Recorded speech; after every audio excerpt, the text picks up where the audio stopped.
Thanks for coming to watch this video. It's around Qlik's direction for 2023. This was published earlier in January this year. Just a word on people that come to watch the videos. 88% of you aren't subscribed, so please do me a favor and subscribe to the videos. It'll make it much easier for me to produce more videos and get an audience for them.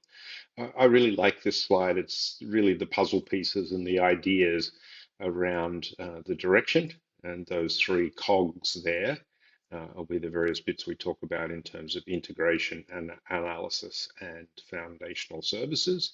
The first part we're going to talk about is data integration. So here's the release. Qlik describes it as enterprise integration platform as a service. Gartner calls it something slightly different. If you subscribe to my Patreon channel, I've got some more details around what that is and who some of the competitors in that space are, and also a little bit of information on Talend that Qlik has suggested it's going to acquire over the next few months. Qlik released cloud data integration a little while ago, and again, that Patreon document that I've produced will go into the details of that piece. So there's a couple of areas they're going to focus on is to extend the transformation capabilities using ELT, as old Qlik people always used to talk about ETL. Extract, load it, and then transform it. And they're hoping to use the transformation pieces in whatever warehouse needs to be. They're also expanding cloud connectivity beyond just what we have with the current CDC pieces, and that'll allow it to go into things like Salesforce, Google Analytics, and so on. Okay, in the analytics space, again, there's lots of action happening here, and most of it seems to be in the cloud space. There's not a lot of mention of QlikView. There's not a lot of mention of client managed. Where there is, I'll just talk about that briefly. More visualizations coming. They do mention 24 days of visualization, which was a great series of posts that I saw in LinkedIn. I'm going to do a video on that one as well shortly. More collaboration options, more touch points with Microsoft Office. I did a video recently on the PowerPoint integration, and so there's Excel coming somewhat soon. AutoML, I'm in the middle of producing a video on AutoML as well, and that will be available shortly.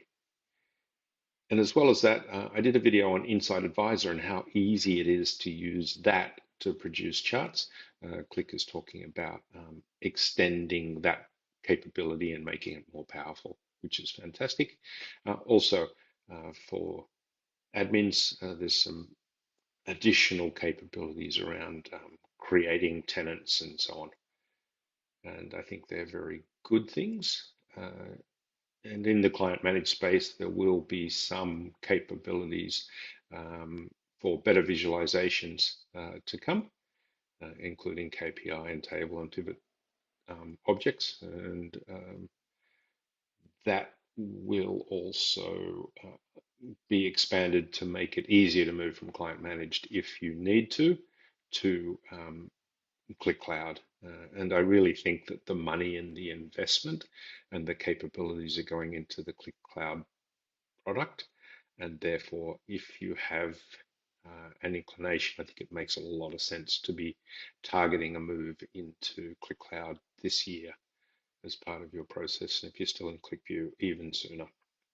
Okay, foundational services is the third part that Qlik mentioned in their direction.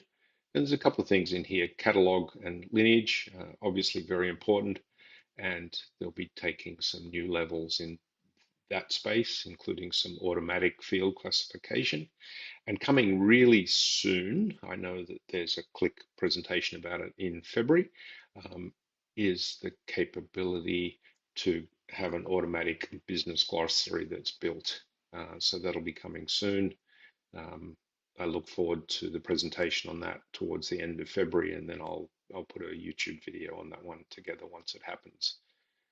The focus in terms of automation will be apparent again this year. especially in terms of access and permission controls, some new monitoring, and Qlik Cloud governance. I think they're really important. In the hub, there's going to be some capabilities to make it more customizable for users. Whilst it's quite customizable now, it is a bit of a manual process, and I guess there may be some capability for admins to make it easier to set up various types of users who will get the cloud hub experience the way they probably need it.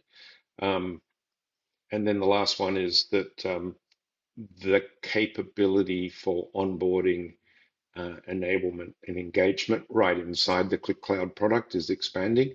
For any of you that have played in the Azure ML space, sorry, why do I say Azure?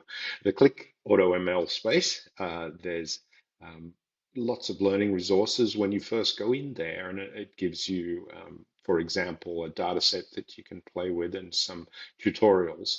And I think that's a fantastic improvement. And Qlik is saying that during this next year, they'll be expanding that to make it more important.